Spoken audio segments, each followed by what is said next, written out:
భారత్ పాక్ ఉద్రిక్తతల మధ్య భారత ప్రభుత్వం కీలక నిర్ణయం తీసుకుంది.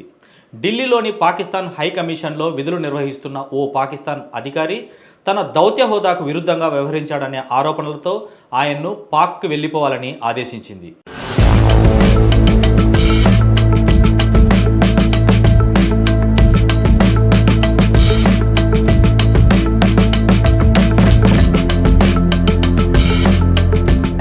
అంతర్జాతీయ దౌత్య నియమాల ప్రకారం దౌత్యవేత్తగా నియమితుడైన వ్యక్తి ఆతిథ్య దేశానికి వ్యతిరేకంగా ఏమైనా కార్యకలాపాలు చేస్తే ఆ దేశం అతనిని అనర్హుడిగా పరిగణించి బహిష్కరించే హక్కు కలిగి ఉంటుంది. ఈ పరిణామం ఇటీవల పహల్గామ్లో జరిగిన ఉగ్రదాడి నేపథ్యంలో సంభవించడం గమనార్హం. ఈ దాడిలో భారత సైనికులు ప్రాణాలు కోల్పోవడంతో దేశవ్యాప్తంగా ఆగ్రహావేశాలు చోటు చేసుకున్నాయి. దీనికి ప్రతిస్పందనగా భారత్ ఆపరేషన్ సింధూర్ను ప్రారంభించి పాకిస్తాన్లోని పలు ఉగ్రవాద స్థావరాలపై దాడులు జరిపింది. ఈ దాడుల్లో పాకిస్తాన్లోని కీలక ఎయిర్బేస్లు, శిక్షణా కేంద్రాలు నాశనమయ్యాయి.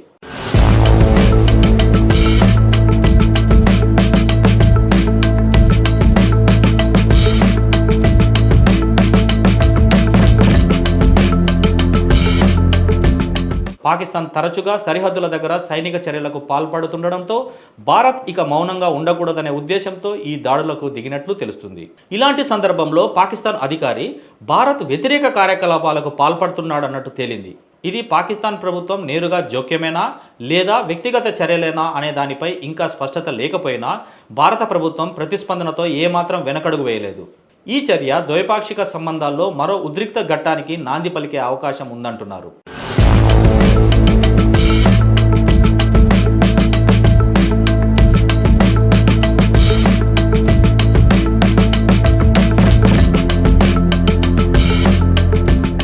భవిష్యత్తులో ఈ విషయంలో పాకిస్తాన్ ఎలా స్పందిస్తుందో చూడాలి.